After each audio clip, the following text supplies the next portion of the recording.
നമുക്ക് വാഗ്ദാനത്തിൻ്റെ പെട്ടകം എന്ന ഈ ഐക്കണിലേക്ക് നോക്കി ധ്യാനിക്കാം.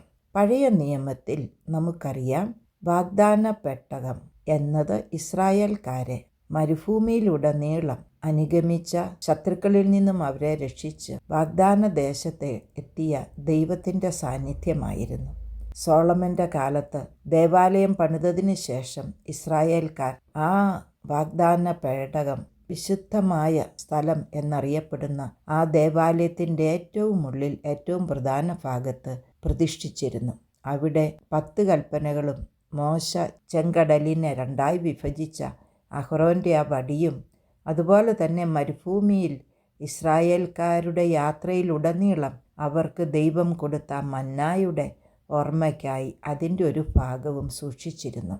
വർഷത്തിലൊരിക്കൽ മാത്രമാണ് പുരോഹിതന്മാർ ധൂപം കാട്ടാൻ അവിടെ പ്രവേശിച്ചിരുന്നത്. ഇനി നമുക്ക് ഈ ഐക്കണിലേക്ക് നോക്കാം. തൻ്റെ കസിൻ എലിസബത്ത് ഗർഭിണിയാണെന്ന വാർത്ത മാലാഖയിലൂടെ പരിശുദ്ധ അമ്മ അറിഞ്ഞപ്പോഴേ അവൾ തിടുക്കത്തിൽ യാത്ര പുറപ്പെട്ടു. ഉണ്ണിയെ തൻ്റെ ഉദരത്തിൽ വഹിച്ചുകൊണ്ട് അവൾ യാത്രയായി. അങ്ങനെ ദൈവത്തെ വഹിക്കുന്ന പുതിയ ഉടമ്പടിയുടെ വാഗ്ദാന പേടകമായി അവൾ മാറി.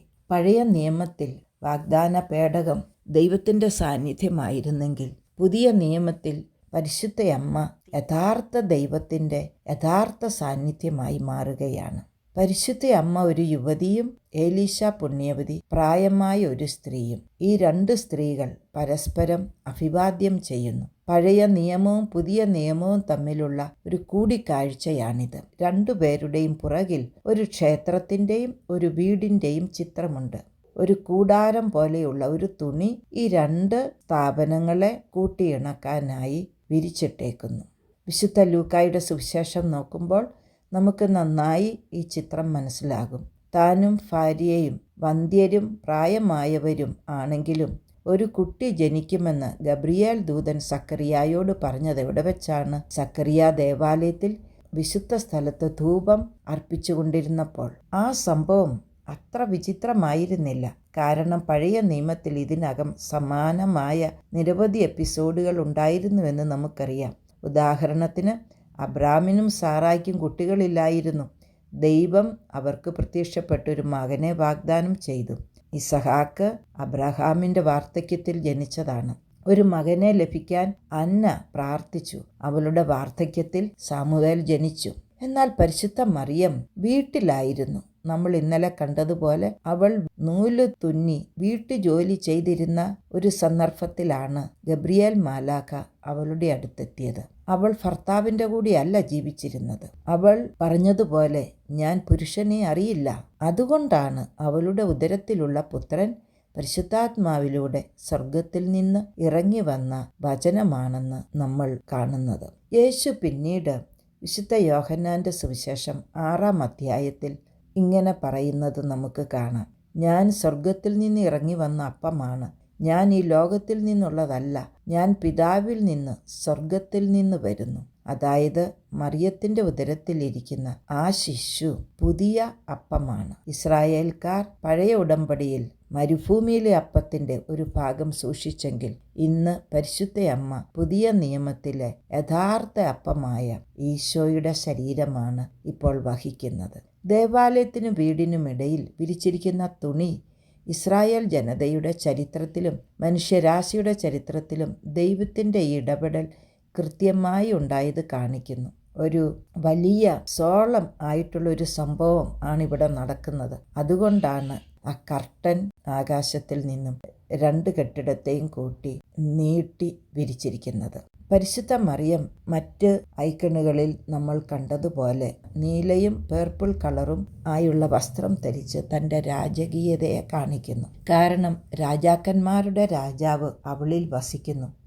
അവളുടെ തലയിലെ വെയിലിൽ 3 നക്ഷത്രങ്ങൾ ഉള്ളതിനാൽ നമ്മൾ ഇന്നലെ പറഞ്ഞതുപോലെ അവൾ ഗർഭിണിയാണെങ്കിലും കന്യകയായി തുടരുന്നുവെന്ന സത്യം ആ വസ്ത്രത്തിലൂടെ ഐക്കണോഗ്രഫുകൾ കാണിക്കുന്നു. പ്രസവത്തിനു മുമ്പും പ്രസവ സമയത്തും പ്രസവശേഷവും പരിശുദ്ധ അമ്മ കന്യകയായി തുടരുന്നു.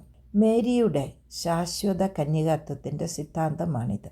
എലിസബത്ത് അവളുടെ കസിൻ പ്രായമായതാണെങ്കിലും ചില ചിത്രങ്ങളിൽ അവൾ മുട്ടുകുത്തി പരിശുദ്ധ അമ്മയെ സ്വീകരിക്കുന്നത് കാണാം. അതായത് അവളിലുള്ള ഈശോയെ ആരാധിക്കുന്ന ഒരു പ്രായം ചെന്ന സ്ത്രീയായിട്ട്. അതുകൊണ്ടാണ് അവൾ ഇങ്ങനെ ഉദ്ഘോഷിക്കുന്നത്, എൻ്റെ കർത്താവിൻ്റെ അമ്മ എന്നെ സന്ദർശിക്കാൻ ഈ ബഹുമതി എനിക്ക് എവിടെ നിന്ന് കിട്ടുന്നുവെന്ന്. പഴയ നിയമത്തിൽ ഇതേ രീതിയിൽ തന്നെ ദാവീദ് രാജാവ് ഉടമ്പടിയുടെ പെട്ടകം വന്നപ്പോൾ ഇങ്ങനെ തന്നെ ഈ വാക്കുകൾ പറയുന്നത് നമുക്ക് കാണാം. കർത്താവിൻ്റെ പെട്ടകം എൻ്റെ ഭവനത്തിൽ പ്രവേശിക്കുവാൻ എനിക്കെന്ത് യോഗ്യതയെന്ന്. പെട്ടകത്തിന് മുമ്പിൽ ദാവീദ് സന്തോഷത്തോടെ നൃത്തം ചെയ്തതുപോലെ സ്നാപക യോഹന്നാൻ എന്ന കുട്ടി അമ്മയുടെ ഉദരത്തിൽ ഇതാ തുള്ളിച്ചാടി. യോഹന്നാൻ എന്ന ആ കുട്ടി ദൈവത്തിൻ്റെ സാന്നിധ്യം തിരിച്ചറിഞ്ഞു. അവൻ്റെ മുമ്പാകെ ഭൂമി മുഴുവൻ വിറയ്ക്കുന്നു, കാരണം അവൻ കർത്താവാണ് എന്ന് സങ്കീർത്തകൻ പറയുന്നത് പോലെ ഒരു കുഞ്ഞു കുട്ടി തൻ്റെ മാതാവിൻ്റെ ഉദരത്തിൽ തുള്ളിച്ചാടി യേശുവിൻ്റെ ആ സാന്നിധ്യത്തിൻ്റെ സന്തോഷത്താൽ. പഴയ നിയമത്തിലെ ഉടമ്പടിയുടെ പെട്ടകത്തെപ്പറ്റി നമുക്ക് അല്പം കൂടി ആഴത്തിൽ മനസ്സിലാക്കാം. മരുഭൂമിയിൽ നടക്കുമ്പോൾ പെട്ടകം ലേവി കുടുംബത്തിലെ പുരോഹിതന്മാരാണ് വഹിച്ചിരുന്നത്. ഓരോ തവണയും അവർ ഒരു കൂടാര യോഗം നടത്തേണ്ടി വന്നാൽ, അല്ലെങ്കിൽ ഒരിടത്ത് അവർ നിർത്തണം, അല്ലെങ്കിൽ അവിടെ നിന്നും പുറപ്പെടണം, അപ്പോഴൊക്കെ സിഗ്നലായി മേഘം അവരുടെ കൂടെ നടന്നിരുന്നു. അത് ദൈവത്തിൻ്റെ സാന്നിധ്യത്തിൻ്റെ ഒരു അടയാളമായിരുന്നു. മേഘങ്ങളാൽ മൂടപ്പെട്ട പെട്ടകം ദൈവത്തിൻ്റെ വാസസ്ഥലമായ ഷെക്കിന ആയിരുന്നു. മാലാഖ ഈശോയുടെ ജനനത്തെപ്പറ്റി പ്രഖ്യാപനം ചെയ്തപ്പോൾ എന്താണ് സംഭവിച്ചത്? മാലാഖയോട് പരിശുദ്ധ അമ്മ ചോദിച്ചു, ഇതെങ്ങനെ സാധ്യമാണ്? എനിക്ക് മനുഷ്യനെ അറിയില്ലല്ലോ. ദൂതൻ അവനോട് പറഞ്ഞു, പരിശുദ്ധാത്മാവ് നിന്റെ മേൽ വരും, അത്യുന്നതൻ്റെ നിഴൽ നിന്റെ മേൽ ആവസിക്കും. അത്യുന്നതൻ്റെ നിഴൽ മേഘമായിരുന്നു. താബോർ പർവ്വതത്തിൽ യേശുവിൻ്റെ രൂപാന്തരീകരണ സമയത്തും ഇതേ അടയാളം നമുക്ക് കാണാം. ഒരു മേഘം പ്രത്യക്ഷപ്പെട്ട് അവരെ വലയം ചെയ്തു. ഇവൻ എൻ്റെ പ്രിയപുത്രൻ, ഇവനെ കേൾക്കൂ എന്ന ശബ്ദം സ്വർഗത്തിൽ നിന്ന് അവർ കേട്ടു. അതുകൊണ്ട് മേഘം, അത്യുന്നതൻ്റെ നിഴൽ, ദൈവത്തിൻ്റെ സാന്നിധ്യമാണ്.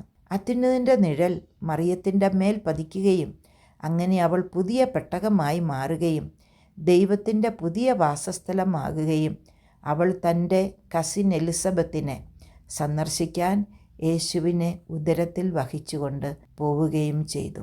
ഇസ്രായേൽ ജനം മരുഭൂമിയിൽ നടന്നതുപോലെ, മുമ്പിൽ ഉടമ്പടിയുടെ പെട്ടകം പോയതുപോലെ, ഇന്ന് പുതിയ ജനമായ സഭയുടെ യാത്രയിൽ നമ്മുടെ തീർത്ഥാടനങ്ങളിൽ ഏറ്റവും പരിശുദ്ധമായ മറിയം തൻ്റെ ജനത്തോടൊപ്പം നടക്കുന്നു. എത്ര അവളുടെ പേരിൽ നിർമ്മിച്ച പള്ളികൾ, എത്ര അൾത്താരകൾ അവൾക്കായി സമർപ്പിച്ചിട്ടുണ്ട്.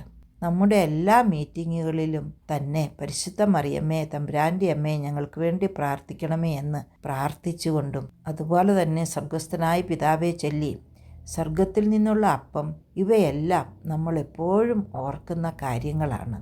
ഇവയെല്ലാം മറിയം എന്ന ഈ പെട്ടകത്തിൽ ഉൾപ്പെട്ടിരിക്കുന്നു. ഉടമ്പടിയുടെ പെട്ടകം എന്ന് വിളിക്കപ്പെടുന്ന ഈ ഐക്കണിലേക്ക് നമുക്കിനി നോക്കാം. ഏറ്റവും പരിശുദ്ധമായ മറിയത്തിൻ്റെ പുറകിൽ പഴയ നിയമത്തിൻ്റെ പെട്ടകത്തെയും പുതിയ നിയമത്തിൻ്റെ സിംബലായ കൂടാരത്തെയും മേഘങ്ങളെയും പ്രതീകപ്പെടുത്തുന്ന ഒരു സ്വർണ്ണ എംബ്രോയിഡറി മൂടുശീലയുണ്ട്. തിരശീല പൂക്കളാൽ അലങ്കരിക്കപ്പെട്ടിരിക്കുന്നു. ഓരോന്നിനും 6 വൃത്താകൃതിയിലുള്ള ദളങ്ങൾ, 6 വൃത്തങ്ങൾ ഒന്നിനു പുറകെ ഒന്നായി സ്ഥാപിച്ചിരിക്കുന്നു. ഓരോ വൃത്തവും സൃഷ്ടിയുടെ ഒരു ദിവസത്തെ പ്രതീകപ്പെടുത്തുന്നു.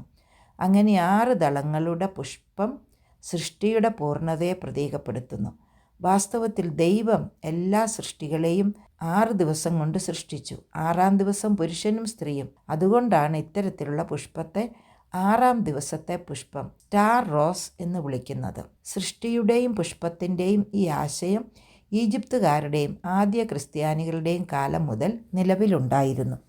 ഇത് ഇതിനകം തന്നെ അറിയുകയും ചുവരുകളിലും കത്തീഡ്രലുകളിലുമുള്ള ചിത്രങ്ങളിൽ പ്രയോഗിക്കുകയും ചെയ്തു ആദ്യകാലം മുതൽ. ചിലപ്പോൾ അതിന് 3 മുതൽ 7 വരെയുള്ള ഇതളുകളുണ്ടാകും. 5-ാം ദിവസം ദൈവം പറഞ്ഞു, ഫലവത്താകൂ. 7-ാം ദിവസം സൃഷ്ടിയുടെ പൂർണ്ണതയായിരുന്നു. എല്ലാ സൃഷ്ടികളുടെയും സുഗന്ധം പുറന്തള്ളുന്ന തികഞ്ഞ പുഷ്പമാണ് മറിയം. അവളുടെ കന്യകാ ഗർഭപാത്രത്തിലേക്ക് കുട്ടിയായ ദൈവത്തെ സ്വാഗതം ചെയ്യുന്ന, പരിമളം പൂശുന്ന അമ്മയാണ് പരിശുദ്ധയമ്മ. അതിനു മുകളിൽ എഴുതിയിരിക്കുന്നു, അത്യുന്നതനായ ദൈവത്തിൻ്റെ ശക്തി മേഘങ്ങളാൽ ഇറങ്ങി വിവാഹം ആരംഭിച്ചു. ഇതാ ഇതിനോടകം കന്യക ഗർഭം ധരിച്ചു കഴിഞ്ഞു. കർട്ടനു പിറകിൽ 2 പെൺകുട്ടികൾ വിരി പിടിച്ച് വധുവിൻ്റെ ആഗമനത്തിനായി റെഡിയായി നിൽക്കുന്നു. അവർ കൂടാരത്തിൻ്റെ ഫ്രണ്ടിലേക്ക് വരുന്നില്ല, കാരണം ദാസ്യ ജോലിക്കാരാണ്. നീലയും പേർപ്പിൾ വസ്ത്രവും ധരിച്ച നക്ഷത്ര നിബിഡമായ മൂടുപടം അണിഞ്ഞ് ഒരു രാജകിയെപ്പോലെ ഇരിക്കുന്ന പരിശുദ്ധ അമ്മ. അവളുടെ കാലിനടിയിൽ പച്ച നിറമുണ്ട്. സൃഷ്ടാവിനെ സ്വാഗതം ചെയ്യുന്ന ലോകത്തെ പ്രതീകപ്പെടുത്തുന്നു. മറിയത്തിൻ്റെ ഗർഭപാത്രത്തിലെ വചനത്തിനു പുറമെ ത്രിത്വ സാന്നിധ്യവും പൂർത്തീകരിക്കുന്ന 2 തുറന്ന ജനലുകളുള്ള ജെറുസലേം ക്ഷേത്രത്തിൻ്റെ ചിത്രമാണ് പിന്നിൽ. ദൈവിക വചനം സ്വീകരിച്ച അവൾ തൻ്റെ കന്യത്വം പോകാതെ വലത് കൈ കൊണ്ട് മേലങ്കിയിൽ പിടിച്ച് ഇടത് കൈ തുറന്ന് പൊക്കത്തിലേക്ക് കാണിച്ച് തൻ്റെ സമ്മതം പ്രകടിപ്പിക്കുന്നു. ഇന്ന് നമുക്ക് പ്രാർത്ഥിക്കാം. നമ്മുടെ ഭവനങ്ങൾ ഒരു ആലയമായി ദൈവ സാന്നിധ്യത്താൽ എപ്പോഴും നിലനിൽക്കുന്നതിനായി നമുക്ക് പ്രാർത്ഥിക്കാം.